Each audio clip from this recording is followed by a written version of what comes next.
what's going on, everybody? It's the Full Tilt Dynasty podcast presented by Underdog live on the True North Fantasy Football Network. This is season 1, episode 2 of the Full Tilt Devy. We have lots to go through. This is going to be a tale of two shows, okay?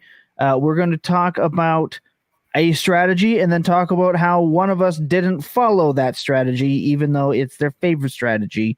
And it's about quarterbacks, so you can take a guess on who didn't follow through with that strategy in the, I guess, inaugural Full Tilt. I guess Thomas Tipple FF inaugural Devy draft is my first one ever. So we're going to talk about how I completely shot myself in the foot. Most likely, we've got Huskers up in here. What up? He says, what up, TT? Hey, I'm just here. I'm happy. And behind the mic, I, of course, am your host with the most time on his hands. I am Thomas Tipple FF. And you can find me over there in the Bird app. My fun fact of the day is that last night was the first baseball game I have played in a year, and I am horrendously out of shape. Of course, joining me today is my co-host. That's you. That's Andy Star FF. The man is not fully in vibe with the start check for the show, but you can find over there Andy Star FF. He also did What's the Spread. Didn't have as much luck last year. Fade Andy was definitely in full effect, but that's not this. This is something new, and he's going to turn it around here real quick. Andy, I guess every show starts off by saying we have a lot to get to, but I guess we do kind of have quite a bit to get to. One thing that really excites me is I go to ESPN.com, right, and I look up college football news, and the first thing I see is a Manning on the front page, and I love to see that. So obviously he's people are licking their chops to talk about Mr. Manning already, because that kid is talk about NIL deals. Oh my God. And we are going to talk about NIL deals. That's what we're going to lead in with. That's how we're kicking off the show. That's a segue right there, by the way. Jordan Addison, the last time we were talking, Andy, Jordan Addison hadn't made up his mind. And first it was USC with $1 million and a beachfront house, and the man is just getting paid. And then all of a sudden it was the mullet trying to lure him over there to Texas. He picks USC. He officially commits. And then, of course, Saban and Jimbo Fisher went toe-to-toe like two old guys who are mad that they don't get to control everything anymore. How are NIL deals affecting your approach to Devy? Because I have my take, but I want to hear yours first. So with the Jordan Addison thing, first of all, I think that was the best decision for him. I think USC presents a better opportunity to, put up a better season for one. Texas over there, they were bringing in all sorts of wide receiver guys. They just brought in Ajia Hall from Texas or from Alabama. They have Isaiah Nayor over there, who just came in from Wyoming, who had like a ridiculous wide receiver dominator score last year.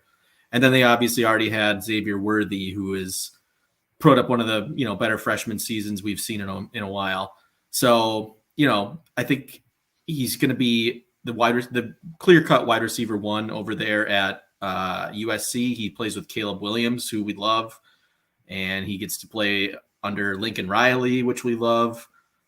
So I think it's great for Jordan Addison. But as far as like what this does with NIL and what my take is, with Jimbo Fisher and Nick Saban, we're going back and forth with last week. I think it's great for the players that they are able to secure the bag, if you want to say that. Oh yeah, get paid. I think I was reading Addison's going to be making more money than who was it? Like Juju Smith-Schuster this year. Yeah, $1 million, baby. He got like $3.5 million or something. He's going to be making more. Is that than what like he got? Oh my God! I saw it was the mill. I think it was 3.5, and he's making more than like George Pickens, guys that are getting drafted this year. Granted, he doesn't. He's 1 year.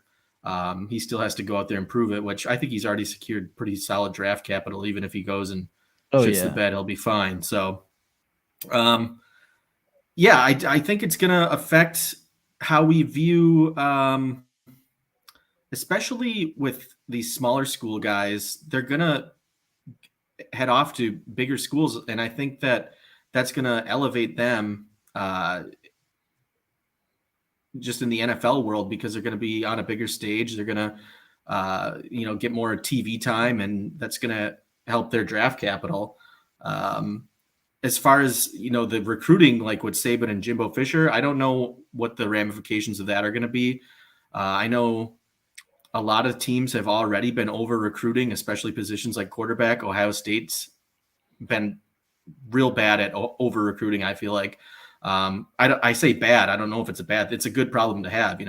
They're always recruiting, top tier wide receivers. They've gotten basically the best QB in the recruit pool the last 2 to 3 seasons. And then they obviously just lost Quinn Ewers to the transfer portal. And I'm sure there was NIL money behind some of that. And obviously Quinn wanting to just go home and start now because he didn't want to be behind CJ Stroud another year. So right. The combination of NIL and this, the transfer portal rules being how they are, where you can just up and leave and end up at a school tomorrow and start to still play, it's going to make things interesting. There's going to be a lot more movement in the years to come. Especially with how it pertains to Devy, and why I think this is absolutely awesome and killer and adds an extra level to the game. It's like free agency. It's like you think you have this player on your NFL squad. We just talked about this off air for stacks and things like that, and how we'll talk about that a little bit later when it comes to our draft. But people thought they had the Devontae Adams, Aaron Rodgers stack. People thought they had the Tyreek Hill and Patrick Mahomes stack for a while. And now all of a sudden that player's up and gone, and the dynamic of your team completely changes. People who have drafted Addison early, right, when he was available to be drafted, thought this was going to be a situation. Maybe he's a good player. Okay, well, then he goes out, wins the Blitnikoff. Then he has a great season with Baby Hands as his QB. Now he transferred to the best situation possible. Now Addison might have a chance to move up those ranks with Booty and with Jackson Smith and Jigba into that 1, 2, 3 tier if he goes and balls out at USC, which I believe, if I'm not mistaken, the quarterback's still Slovis. So No. It's not anymore? It's not. Oh, thank God. I hadn't checked Slovis, that yet. It's kind of interesting because Slovis went to Pitt, and then he goes to USC. I did forget that. Caleb Williams is the Oklahoma transfer. So he's playing with Caleb Williams, who's, he's a top 5 Devy pick right now. So he's got a better quarterback. He's got a better coach. So he goes from a Blitnikoff winner on Pitt, which is great. Fantastic for him. And now he can do better. Now he's going to push, like I said, for that potential wide receiver 1 in the class. And I don't think that's a stretch to say if he goes out and balls out again with a second team. And I personally love it. And my favorite part about this whole drama is Bama poached Eli Holstein from Jimbo Fisher. They poached him. He decommitted, and now he commits to Alabama. So Bama is now out poaching Jimbo's players, and I absolutely love to see that. It's I think, again, it adds a little more entertainment value. It adds a little bit more depth, and it just kind of means anything can happen. Running back transfers. Oh my gosh, can you imagine? Guy gets the backfield to himself, right? In his junior year, we think he's going to get the backfield to himself. All of a sudden, you get some like amazing sophomore transfers because of an NIL deal to come and completely bowl over your should-be workhorse running back out of nowhere. It's amazing. I think it's great. It's great for the players because you obviously want to see the players actually make some money, and it doesn't have to be by insuring their legs, right? Like that's such a sad thing to hear that players have to do, is insure their legs in case a bowl game happens and you can't play anymore. Brutal. I love it. I love the whole thing. It's a little harder for people like me, right? Because I'm not a Devy traditionalist. I'm not a Devy purist. I'm a Devy noob. And that's why I created this program, so everyone can see that I'm a Devy noob and that I am going to learn along with other people who are not as experienced. I'm very honest about this. Have been since day one. Now I have to work that much harder to bloody well keep track of what is happening, and I love it. I am absolutely loving it. Before we move on here, any last words on the NILs before we take a little break, play a clip from our last episode of the show, and move on? Well, I would just want to say, I think you bring up a good point because we've seen it with Alabama. And by the way, that press conference that Saban did was basically a dog whistle to all those Alabama boosters to say, hey, bring some money in here. We need to get some of these guys. And it obviously worked. Exactly. But I think you bring up a good point because, it used to be you just draft the Alabama freshmen because you know that they're going to get that opportunity in 1 or 2 years. And now you're seeing Saban bring in Jahmyr Gibbs as his running back. He's bringing in the Georgia wide receiver, who's Jermaine Burton. He's bringing in the Louisville wide receiver, Tyler Harrell. These guys, he's just bringing them in through the transfer portal and probably with some NIL deals behind it. And it's just, it kind of makes you wonder, is it worth it to reach on these freshman wide receivers at Alabama like it used to be? Yeah, it's dangerous out there, but yet it's those positions are still not as volatile as the quarterbacks, which we're going to get into next. Look, we were going to have Alfred on last week, but it turns out that setting a podcast day up for the same day as your wife's birthday, not the best idea. So those plans got moved. And no, I'm not a dick. I didn't just forget. It just the plans got moved up a day with the fam jam, so we couldn't get it done. But I'm not a dick. I didn't forget. Just didn't work out for the planning and scheduling. Again, she's very, very good about all that stuff. So no Alfred today. We're going to reschedule. We're going to get it done. He was very excited to come on again. But here's a clip from Cash Considerations, from I guess the first episode of Cash Consideration with Jacob and I, where we absolutely got snapped on our Dallas Cowboys stack. It was brutal. Here you go. And also, like, I would rather just get those different textures when on Son the of a odd occasion. Wow. Who is Ned Saris? Oh, is he aware that Cooper doesn't even play for the Cowboys anymore? Wow, that was rude. Bro. Okay, well, what are we gonna do here? Shit.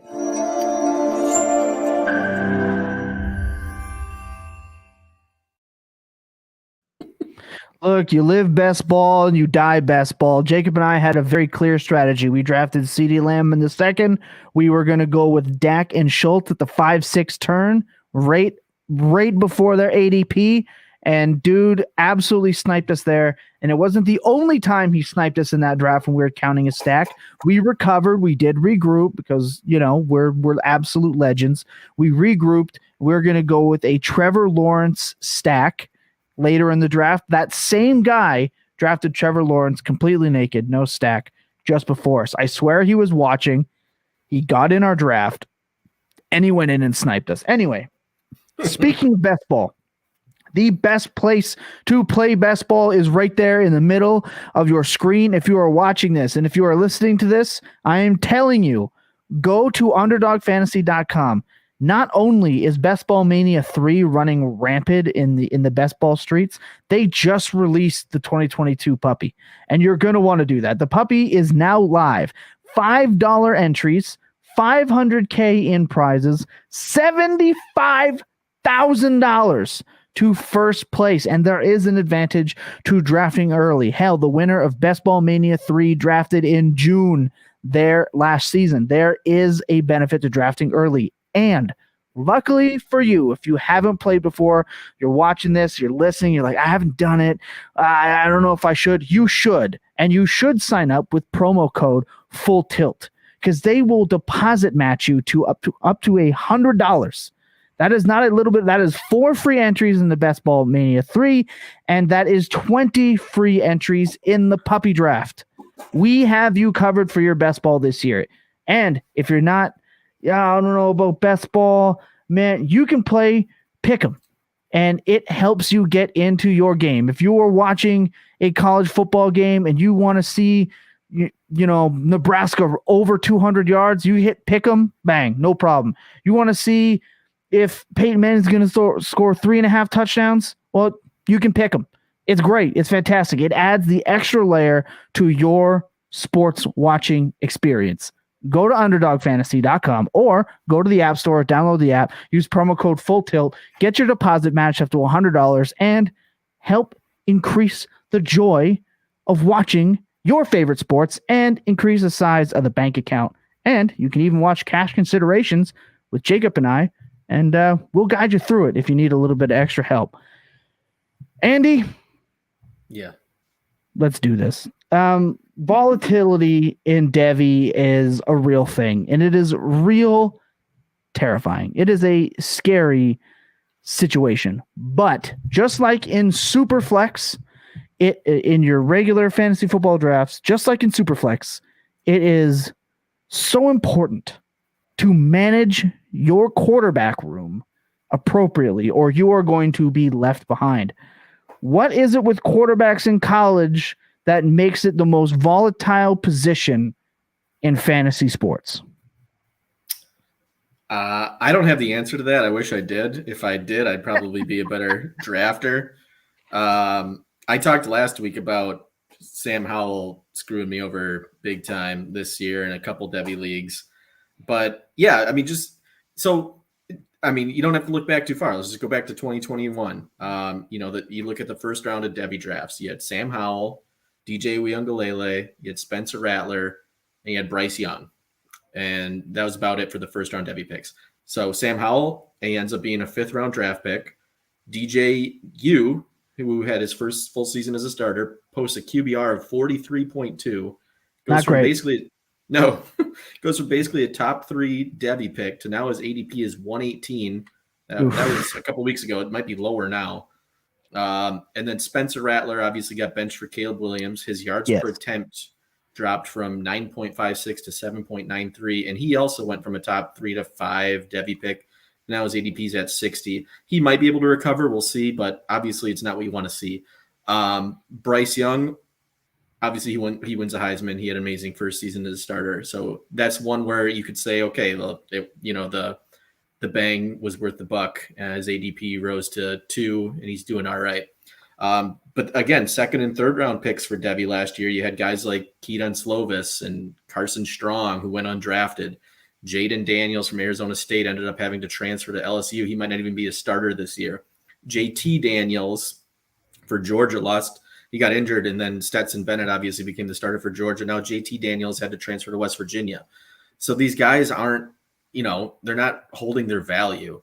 It's not, Keaton Slovis, he's 2nd round pick easy last year. Now his ADP's outside the top 100, probably outside the top 200 in Devy rankings. So yeah, quarterback is just an interesting position, and it's just hard to figure out, who's going to hit. I don't know what the secret formula is. I wish I did, but I don't.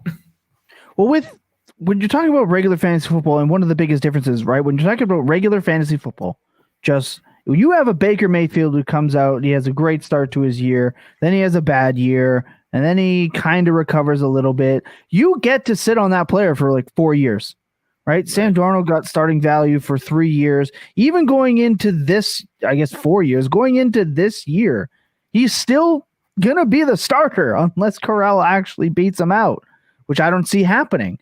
And you don't get that in college now. I think right at this point where we are in college football, gone are the days where a team is going to stick with their guy for 2 years until he moves on, or maybe he's there the full 4. Gone are those days where you can be bad for 2 years in college. Because like you said, teams are over recruiting at positions like quarterback. If you are not the guy, you are gone. And they will bring somebody else in. We see it mid-game. Guys come in and then boom, their job is gone. And all of a sudden their stock absolutely plummets. The difference is now they can actually transfer, still play, and semi-save their, draft stock or career stock, whatever you want to call it, however you want to put the verbiage. But I think that's a big thing now. I think that's one of the reasons why that position is so volatile. If a quarterback that's supposed to be great goes out and completely shits the bed, like Rattler did in his situation, years past, he would have just gone back in the next week and he would have been the guy. No matter how well the backup did, he's still the younger guy. We want the experience. We want the leadership. He's the first guy in, the last guy. All that shit mattered a little bit more even just a few years ago. Not anymore. Not anymore. Now it's who's going to be the guy to get me there? Who's that next guy? And some of that I think is partly in the game changing altogether, with quarterbacks being a little bit more mobile, right? Being able to do a little bit more things, even as a backup and just coming into a game. I think that the college football game has expanded a little, and it's given the backups, this number 2 guys, a little bit more, I guess, as an edge coming in and playing right away. And I think we're going to see that more and more. And that's, in my opinion, definitely one of the reasons that it is the most volatile position, like you said. And it goes to show too where guys are still being drafted really high, right? So Stroud obviously still drafted really high. Like you said, Williams still drafted really high. The mullet himself, Quinn Ewers, still drafted really high by me, mind you. I did draft him in our Devy startup. I was not walking away without having the mullet for 2024 QB1. In my opinion, don't like it, that's okay too.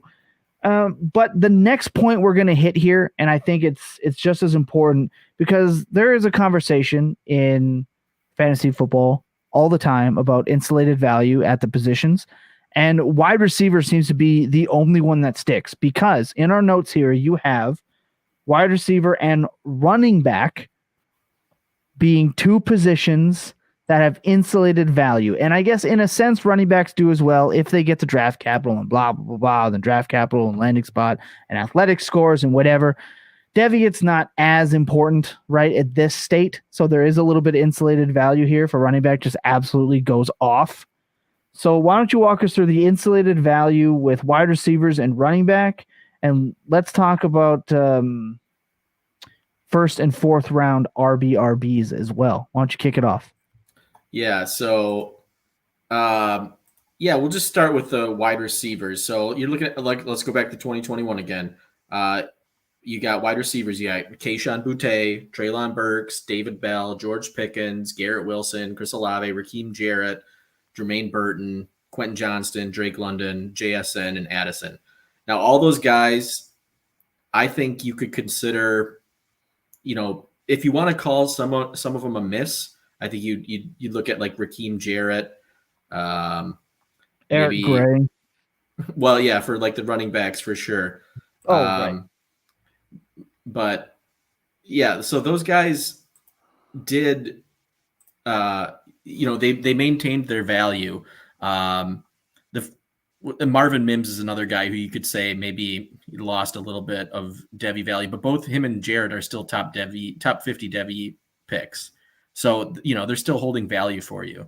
And then running backs, yeah, I think there was, I listed a few of them. But God, Eric Gray hurt me so much. Yeah, Eric Gray's in there. Kyron Williams is a guy that, was kind of a miss. Isaiah Spiller, jury's still out, I guess, but the athletic testing wasn't there. Jace McClellan looks the jury's out. The jury is out, and he was a 4th round pick drafted to be the bruiser backup in Los Angeles, which is one of the worst roles in fantasy football. So the jury is out on Spiller. Sorry, folks. Yeah. No, he was definitely overdrafted because he was a guy that was going, top 6 picks last year, top 6 or 8. Jace McClellan's another guy at Alabama who just, can't seem to see the field. They just keep burying him behind. He lost the job to Brian Robinson. Well, he was hurt last year, but Brian Robinson obviously got the majority of the carries. And then this year they bring in Jahmyr Gibbs, so he's probably not going to see much of the field again this year. And then Chip Trayanum is another guy that was a big miss with the running back. But overall, you've got about half of the running backs in the first 4 rounds are at least maintaining their value. And like I said, basically every wide receiver that you draft in the first 3 to 4 rounds is maintaining that value for you, or if they are losing value, it's not a lot of value. So those are definitely the safer picks. And that's kind of, how I'm trying to approach my Devy drafts, but obviously you see these quarterbacks, you want to, especially if your team's, lacking in the quarterback department, you got to take those gambles from time to time and hope you get a Caleb Williams or Quinn Ewers, who, who knows? Those might be misses 2 years from now too. So we'll see. If the big Q blows it in Texas, I am going to cry many tears because I feel like when your Devy picks miss, I think it hurts a little bit more. I think it cuts just a different way. And let's see, you have Tank Bigsby on here as well. And for a guy with insulated value, that man's value has dropped. Even though his numbers aren't bad for last year, he's still falling down boards. Yeah. I think he was still a deep second round pick in our, I guess we can call it the League of Record Devy startup draft. He still slipped. And going into that, I viewed Tank as a top 5, top 4 running back in the Devy draft, and it just did not. Apparently, that's not the case. So values do go up and down, and it is kind of in the same way as regular fantasy football drafts where the new rookies come in. And the new rookies come in, and all of a sudden, all of the ranks change. Guys that you think would be in the top 25 fall. I don't think college is any different because the just hammer freshman mentality definitely exists in C2C drafts, especially, and then with Devy as well. Just draft the freshman. It's kind of like our just draft a receiver. So it definitely matters in your strategy. Let's go with the next bit. Let's dig into some 2022 data and see if we can't get in with this. 12 QBs go in the first 50 picks of Devy drafts. This is what you have as our data. Now, my question to you is, of these picks, which ones are the ones that you would actually take in these spots? Yes. So let me just list them off here. You got Bryce Young's, Alabama, CJ Stroud, Caleb Williams, Quinn Ewers, Jackson Dart, Drew Aller, Devin Brown, Anthony Richardson, Tyler Buchner, and Tyler Van Dyke.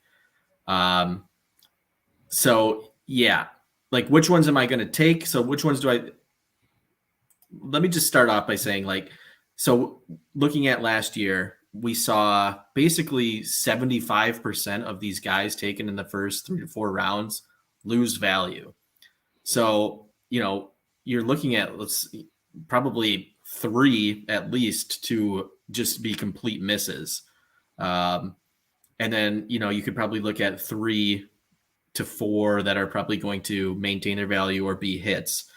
And for me, and this was somebody over at Campus to Canton, Chris Moxley, who kind of posited this theory initially.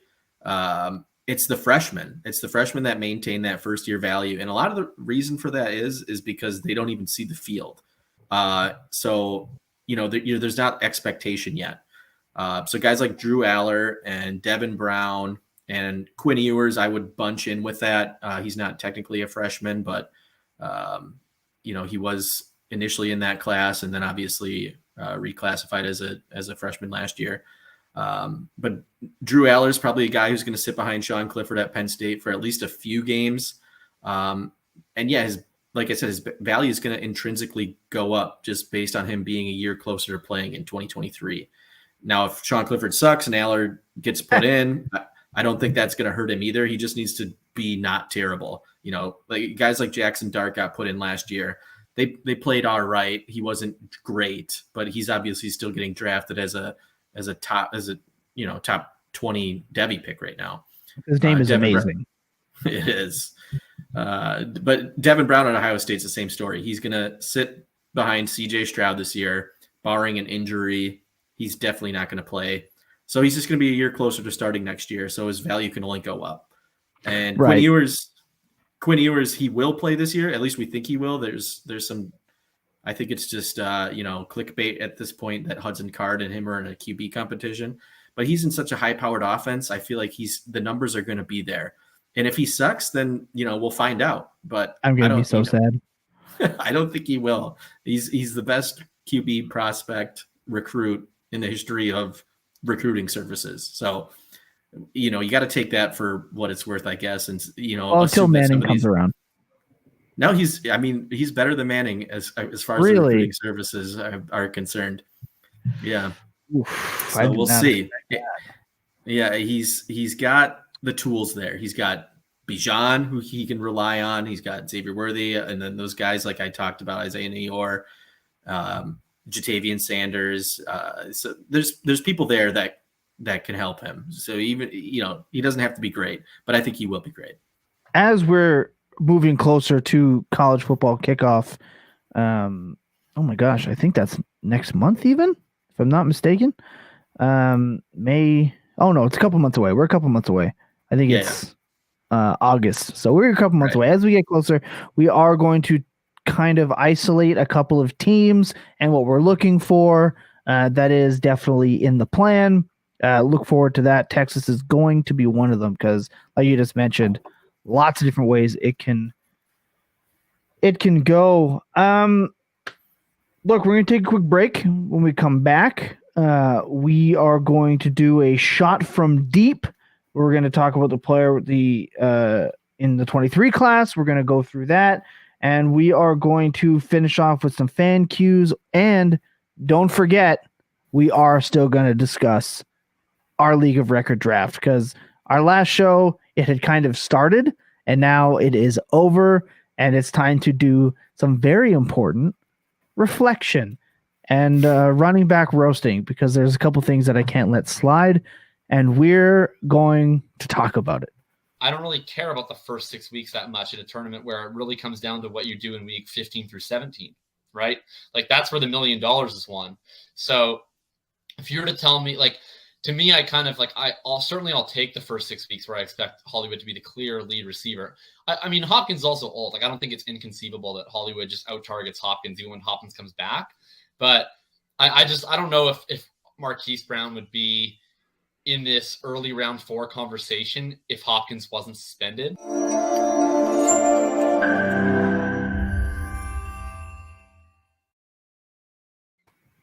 Yeah, the post NFL draft, I guess Marquise Brown trade that sent his ADP into the stratosphere has definitely worked its way back down, especially in the best ball streets. So I was a little bit on Jacob's stance on Marquise Brown. Before we go shooting from deep, let's talk about our League of Record draft here, Andy, because like we said, the quarterbacks are volatile. And one of the things that I had been discussing at great length is why, because look, in a Devy draft, you obviously have two sides for the most part. You have your NFL and then you have your college side, right? And it is important to kind of somewhat plan your NFL team for the future, knowing with what you should have, hopefully have, coming down the pipeline from your Devy team. Very important. It's just your taxi squad, right? That's really all it is. And you should draft as such. Well, conveniently, what did I say? 15 quarterbacks went in the first 3 rounds. And any avid listener of the Full Tilt Dynasty podcast knows you cannot make me reach for a Kirk Cousins in the 6th or 7th round just because 15 quarterbacks have gone already. You will not scare me. I will not be shooketh. So obviously, Andy and I had 2 different strategies, but with the same thing in mind, which I kind of think is a little bit hilarious. We were both thinking that in your NFL drafts for your Devy drafts, you should be looking at accumulating elite quarterback talent, young elite quarterback talent. Now, some people would say that's not that different from a regular Superflex draft. Not true, because I can tell you how many teams I have Jameis Winston sitting there as my QB2 in Superflex because he was free late in drafts, all last year, all this year. And I'm comfortable with that. I am not a coward. You shouldn't be either. Draft the receiver, for Christ's sake. But let's talk about our 2 drafts. You drafted from the 102 slot. You obviously stacked up the quarterbacks. You obviously drafted Patrick Mahomes at 102. Of course you did. Justin Herbert is my QB1 in Dynasty right now, but I really can't go wrong with the top 3. The top 3 is pretty much the same. It's Allen, it's Mahomes, it's Herbert. You live and you die with what you pick here. But then you traded up and you ended up grabbing Matt Stafford at the 3-2, which is too high, sir. too high, and you got yourself some Mac Daddy Jones at the 6'2". So you have 3 quarterbacks. You are set for a while. This is kind of what you should have been doing. However, let's talk about the rest of it. Now, keep this in mind, Andy. Read off who you drafted for Devy, because it is going to help set up this next part big time. So I basically did exactly what I told everybody I was going to do here. So I took Nick Singleton in the first round. Then I turned around and grabbed Jordan Addison in the second round. Can't believe you went second round. I know. And that was before he decided on where he was going, but that was an easy pick for me. I kind of had an idea of what I want to do. I was going to grab Singleton, and then I think there was Xavier Worthy, Addison, and I wanted one of those two. And I knew that the guy, because I was right before the turn, I didn't think he would go receiver. So I was just going to take whichever one he didn't take. Thankfully, it was Addison. And then I grabbed a bunch of freshmen after that. I got Luther Burden, the wide receiver freshman at Missouri. And then I also got Devin Brown and Cade Klubnik, the freshman quarterbacks from Ohio State and Clemson, respectively. Yeah, so you definitely stacked your running back and receiver room, because your receiver room should look real nice over the next couple of years when you have a couple of guys aging out here. I just want to point out, though, you drafted David Montgomery in the 5th round. I don't even care that it was the late 5th round. You are a part of the Full Tilt brand, okay? You have to rep the Full Tilt brand in all of your drafts. Montgomery in the late 5th is so off Full Tilt brand. A 25-year-old plotter on the last year of his contract on a shitty offense with a new regime. I'm disappointed. I think this is the Full Tilt podcast, right? So I was tilting a little bit because I was in the end of the 5th round. I didn't have my RB1 yet. So I got scared. I grabbed Montgomery. I know the situation might not be the best, but hey, he's put up, everyone's, hey, for the last 2-3 years saying, hey, he's not going to be an RB1, but he keeps ending up putting up stats. So we'll see how it goes. You know, it's not a great offense, but it might work out for me. You're just hoping the QBs and receivers carry you. You obviously went Hunter Henry as your tight end 1. I don't like that, but that's okay. You got Robert Tonyan coming back. You got Hate Crime Higbee. You got late, which, you know, you got to like that when it's that late. Anyway, he's good for a couple of games if you guess the right ones. I, for myself, again, yeeted quarterback because I don't know any better. I can't stop myself. It's just how I am as a person. We're not all perfect, but this is how it goes. Obviously, with my Devy draft, I went a little bit more just on what I felt was just plain old good value. I went Quinn Ewers. I went Will Shipley. I like Will Shipley. I like him a lot. I think he is poised for a big year. That's running back Will Shipley, Clemson. I think he's a phenomenal player. I think he fits the classic Clemson mold. Spiller and Etienne. He fits that mold. Obviously, love that for fantasy. Keep catching those passes. Oh my God, we got IG Hall, which I didn't know that he was like the Antonio Brown of college football. I didn't know that. I just looked up how good of a player he was, and everywhere I saw said that he was a good player and a good prospect. Did not look into the off-field stuff. That might be my first Yeet Devy pick already. And a guy we talked about before. We talked about Rakeem Jarrett. We talked about him, picked him up. And then JoJo, I don't know how to say the last name, Earl. I'm going to say Earl, JoJo Earl. Yeah. So I definitely have the receivers and running backs, and I secured a future quarterback.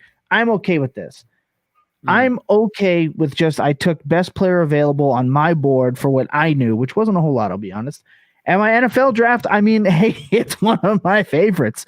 Justin Jefferson, CeeDee Lamb, T. Higgins, Deontay Johnson, Garrett Wilson. That is a fire 5-round start. You must have cojones to start a draft that way, because I will admit I was tilting. I actually hit the wrong guy on my list. I actually picked Derek Carr in the 5th. And I was like, guys, fat fingers, can we fix a pick? My mistake, whatever. And everyone was super cool about it. I ended up getting Garrett Wilson. The best part about that is that I still got to draft Derek Carr in the 6th round, where I love him, mind you.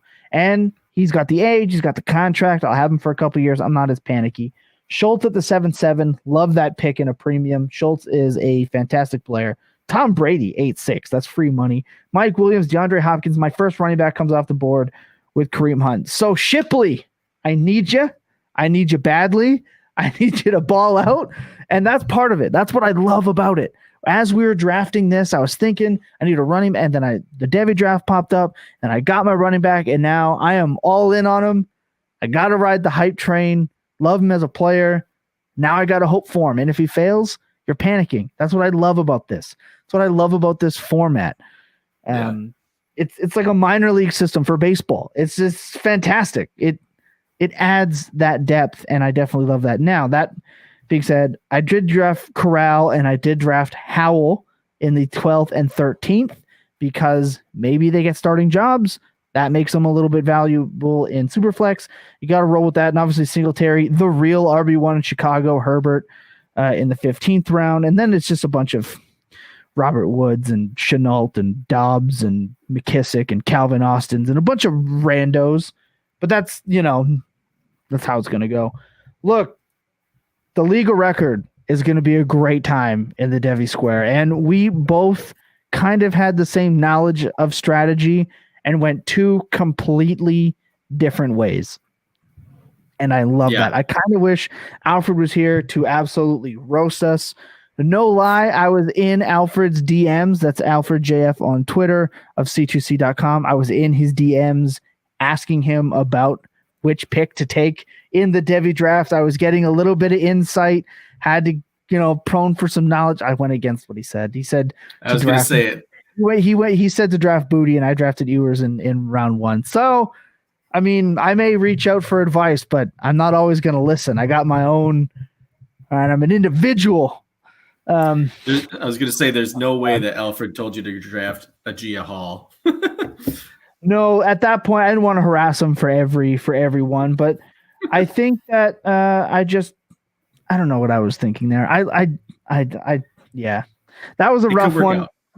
I'm praying that he just gets his head on straight, gets on the field, and balls out. I don't think the NFL is going to really look at him anyway because of the off-field stuff. But who knows? George Pickens still got drafted really freaking high, considering he's an absolute lunatic on the field.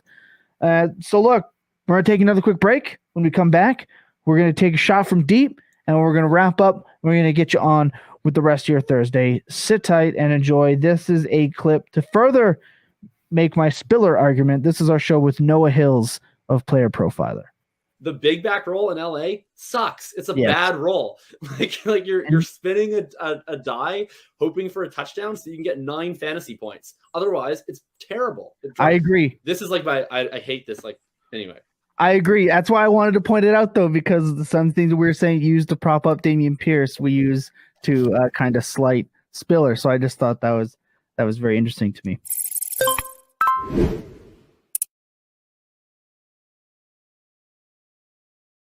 Jacob agrees. The big back roll on the Chargers is booty cheeks. Spiller destined to be the next Larry Roundtree.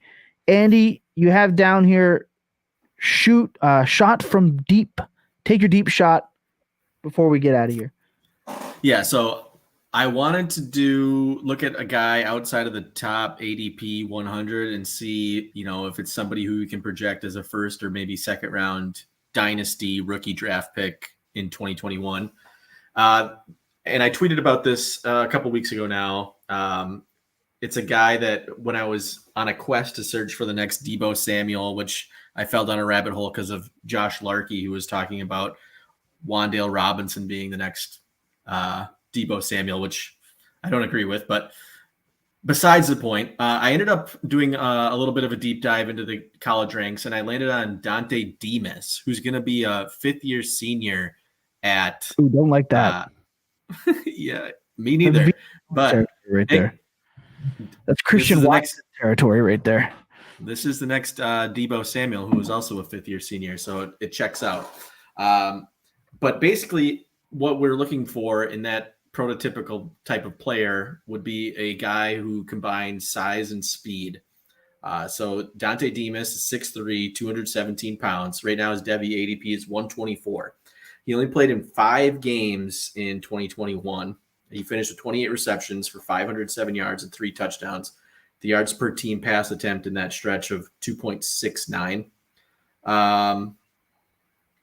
So he lines up primarily as an X receiver, meaning, out wide. He lines up 97% of his snaps on the outside. And he's a yak machine, which is, what stuck out on Deebo Samuel's profile. He has 9.9 yards after catch per reception with an ADOT of only 9 yards. So, you can do the math there, and more than half of his yards are coming after the catch, which isn't typical of what you see on, guys lining up out wide. Those guys are typically the run and the go routes. But that's not the case for him. And he's also got a prolific ability to force missed tackles. He forced a missed tackle on 25% of his receptions on average. And the other thing that obviously sets him apart was what I talked about earlier, size and speed. One of the other guys at Campus to Canton, big wide receiver guy, I believe his name is David. He has him clocked. He had Demas clocked at 21.5 miles per hour, which is, they've been working on it over there, which is pretty predictive of a sub 4.5 speed. So this guy's pushing 220 pounds and he's running a sub 4.5. So that's pretty good. He did get hurt last year. Obviously he only played those 5 games. So it was a lower leg injury. It kind of looked pretty brutal. So that sort of rehab is in the air. But the last thing I'll just talk about is draft capital, which is, what we're worried about in the dynasty space is, can he get picked in those first 2 days? Now, I'm not much of like a draft nick or anything. I do follow and, listen to people who know more than I do. 247 Sports, for one, has Demas as a potential top 20 prospect. Sports Really Illustrated put out a mock draft on May 16th that had Demas going 16th overall. Yeah, 16th overall. Shut up. And, seriously? There's a YouTuber I like, Bengal, who I'm telling you, they said, listen, I just go by what the people who know more than me are telling me. So these are the guys that are like following the NFL draft and, know more about it than I do. But there's another guy on YouTube, Bengal. I don't know if anybody watches him. I watch a lot of his stuff. He does like some Madden playthroughs and whatnot, but he also does a lot of NFL draft stuff. He also projected him as a first-round pick. So it's obviously early. A lot will change. But he's a guy, at a Devy price of 124, especially in Campus to Canton leagues too. I'd be willing to pay up at that price, maybe even a little higher, for a guy that could potentially be a first-round pick. I can't believe that a 5th-year senior is being projected at 60. But hey, it's early. It's obviously way too early mock drafts, and a whole bunch of things are going to change. But it's interesting that he's a player to take note of, and everybody, I feel like, should be doing it, because I just learned something. Apparently, you can be hype about a 5th-year senior. Didn't know that. That definitely goes against everything. And hey, again, Christian Watson, who went to NDSU, was traded up for early in the 2nd round, and that man has been playing football forever. Since I was, he's been playing in NDSU while I was in my late 20s. All right, it's an actual fact, and that's not great when it comes to prospect profiling. I believe Velus Jones is playing during the last year of the Obama administration, which is also usually not great. But like you said, sometimes you just got to listen to the people that, maybe do this a little bit more than we do. So very interesting things. I can't wait to talk absolute nonstop shit on this podcast about the League of Record, because once again, you had better not let me beat you, because it's look, I took a lot of shit. So anyone that doesn't know, I met Andy completely at random, joining a league of theirs, and I took a lot of shit. There's a lot of trash talk when that league started. I did not draft very well. Sam Darnold was my QB2. Still a situation I'm trying to dig through, but we're going to pull ourselves out. Finish. I went from last or second last to 2nd overall in the league in 1 year's time. So I'm telling you, for all the crap I took in that league, I'm putting it into this Devy league. Cannot wait. We're officially off and running at the Full Tilt Devy podcast, and I believe we are going to move to bi-weekly. So our next episode will be 2 weeks from now until college football season kicks off. That way, it gives us just a little bit more time, get a little bit more data. It allows me to get my schedule a little bit more under control between now and then. That way, we can run a crisp operation here and put out the best product possible for the people, which is really what we strive to do with Full Tilt. Andy, final word before we get on out of here. I don't know. I will tell you that league that we met in. It was, I don't know how you knew those guys. It was like my brother's work buddies in Florida. I think it was me and my brother in the championship that year one. Now we both suck. So it's interesting how things can change in 1 year. So I actually got into that league because of, I want to say I got into that league through the Fantasy Footballers Forum. And I randomly replied to a message, got in, met DeBaradox, shout out Dabs, who's a fan of the show now, met him. Him and I chatted the most during the draft process, and I stuck around the league. It's been great. Look, my final thoughts, they're always the same, and it's still very important every single day. We're not a political show. We're not going to sit here and we don't talk about the news. We don't talk about the politics. We don't talk about, anything but pop culture references and sports here on this show. But this week was just yet another reminder, as it is always important to be kind to one another on the internet. Do not be a giant piece of shit. Check in on your loved ones at all time, even if you don't think they need it. Do it anyway, because we're all lucky absolutely every single day to be around. Remember that clear eyes and full hearts can never lose, and your best days, they're spent tilting. Stay safe, everybody. Truly.